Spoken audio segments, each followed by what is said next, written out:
Momento da Palavra.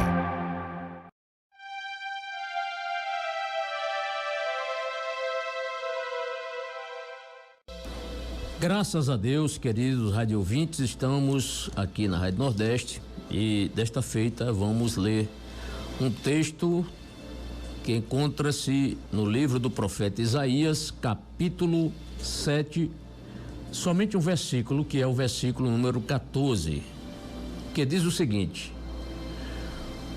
vou ler na NVI: por isso o Senhor mesmo lhes dará um sinal.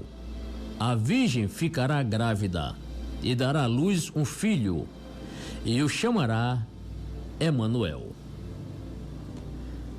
Querido rádio ouvinte, passaram-se cerca de 7 séculos para que esta profecia messiânica tivesse o seu fiel cumprimento. Sem sombra de dúvida, a frase corriqueira que você mais ouviu ontem, sábado, e vai ouvir ainda hoje, neste domingo, é Feliz Natal. Mas o que significa dizer Feliz Natal?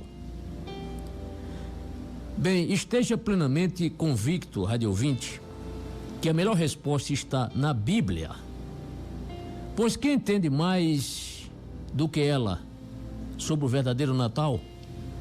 Ela é a palavra de Deus.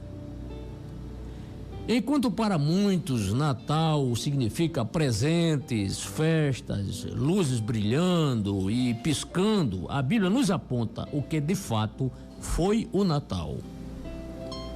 Mas a Bíblia, ela vai além disso, muito além disso. Quando falamos sobre o verdadeiro significado do Natal, estamos dizendo que ele, Jesus, nasceu. Glória a Deus.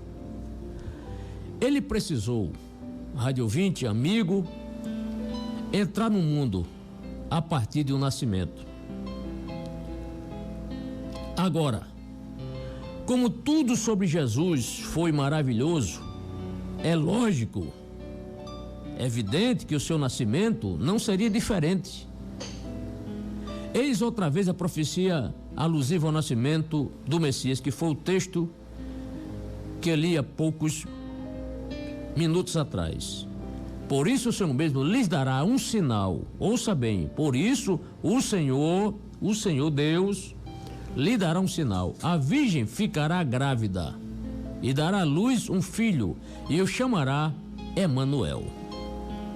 Ou seja, ele seria filho de uma mulher virgem. Ele seria o Deus presente, próximo a nós. Rádio ouvinte, só isso aqui já é mais do que significativo.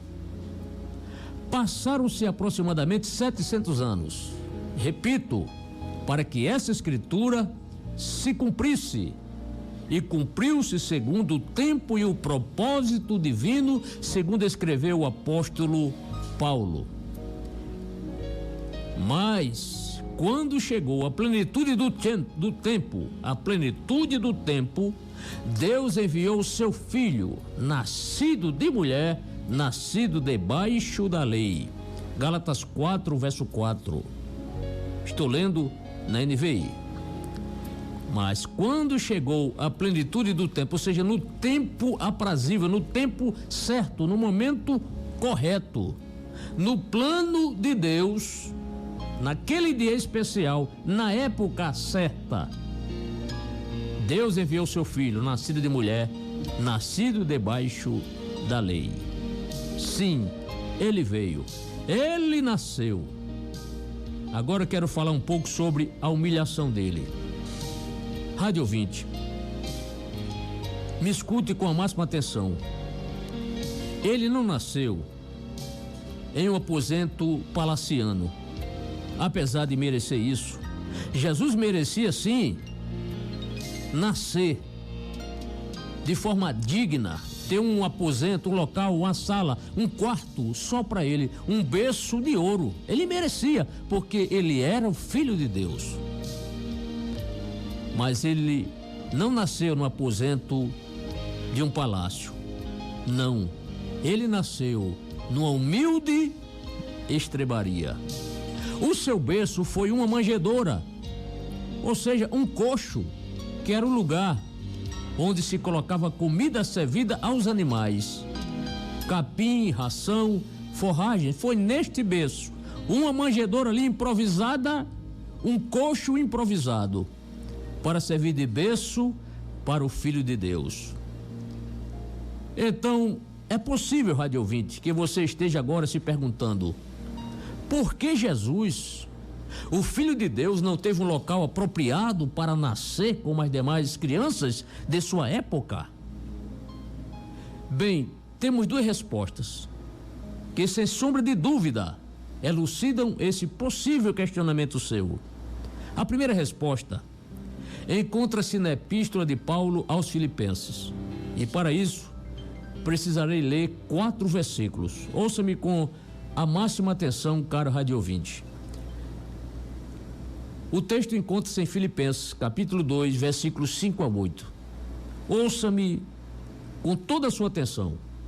Seja a atitude de vocês a mesma de Cristo Jesus, que, embora sendo Deus, não considerou que o ser igual a Deus era algo a que devia apegar-se. Mas, ouça bem, esvaziou-se a si mesmo, vindo a ser servo, tornando-se semelhante aos homens, e, sendo encontrado em forma humana, humilhou-se a si mesmo e foi obediente até a morte, e morte de cruz. Ou seja, perceba, esvaziou-se a si mesmo, vindo a ser servo, ele sendo Senhor, vindo a ser servo, tornando-se semelhante aos homens. Ou seja, quando esse texto cita tornando-se semelhante aos homens, ele identifica Jesus com os homens, com a morte natural dos homens. E o que mais? Humilhou-se a si mesmo e foi obediente até a morte e morte de cruz. Inclusive, é bom que se diga a quem pense que Jesus se humilhou a partir do início do seu ministério terreno, o que é um gravíssimo erro. A humilhação do Senhor Jesus já teve início a partir do seu nascimento. E a segunda resposta podemos encontrá-la no texto lucano, capítulo 2, versículo 7. E ela deu à luz o seu primogênito, Maria. Ela deu à luz o seu primogênito, envolveu-o em panos e o colocou numa manjedoura. E o texto prossegue dizendo: porque não havia lugar para eles na hospedaria. Porque não havia, destaco aqui, porque não havia lugar para eles na hospedaria. Ou seja, foi devido à falta de acomodações na hospedaria que forçou a essa situação. Não tinha outro lugar. Era este lugar, foi um local que sobrou, que estava ali à disposição dos animais. Mas o texto diz: porque não havia lugar para eles. Infelizmente, o nosso Salvador amado e querido nasceu numa humilde estrebaria. Isso não comove, rádio ouvinte? É claro que lhe comove. Infelizmente, muitos ainda hoje estão negando pousada ao Senhor Jesus em seus corações. Semelhante àquela situação, quando Maria e José chegam a Belém, todas as acomodações, digamos assim, as hospedarias, os hotéis daquela época, me permito usar essa expressão, estavam todos abarrotados de pessoas ali que foram até Belém para aquele censo. Mas aqui há um ensino para nós. Muitos ainda hoje, repito, estão negando pousada ao Senhor Jesus em seus corações. Rádio ouvinte, o nascimento dele foi tão maravilhoso, tão esplendoroso, que anjos vieram dos céus só para anunciar isso.